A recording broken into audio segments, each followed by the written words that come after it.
So over here, you can see that I got some assignments due right here, and I can see it on the home page as well. If I were to go around over here onto the classwork section, then you can see the assignments are there. But when you have a lot of assignments, it becomes confusing on what you have marked and what you have not. And in order to track the same, over here on the left hand side, you need to go around and click on to review section right here.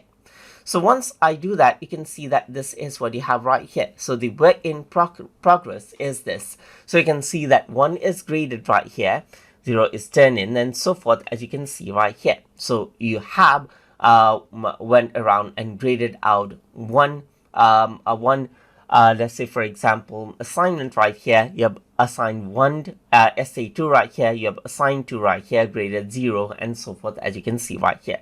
So these are the ones that you have graded, and if there's any that is submitted and not graded, then you'll see it on the turn in section. And then what happens is that the one assigned is the one you will see is the one that is assigned but is not submitted yet.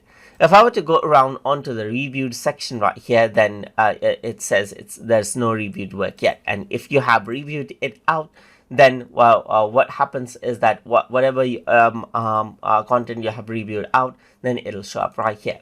If I were to go around and select this and click on marked as reviewed, then what happens is that now it'll go on to the reviewed section right here. So whatever is graded, I'm going to go around and mark it out as reviewed right here. So this is how you can go around and track out which assignments you have checked and which assignments you still need to check as a teacher right here.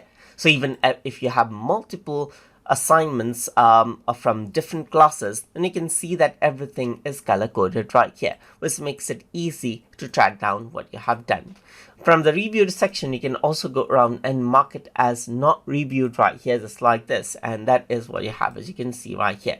If there's any assignments with no due date, then it'll show up over here as well. And this is how you can utilize the to review section inside of Google Classroom. So hope you guys learned something as always, and as always, please like, comment, share, and subscribe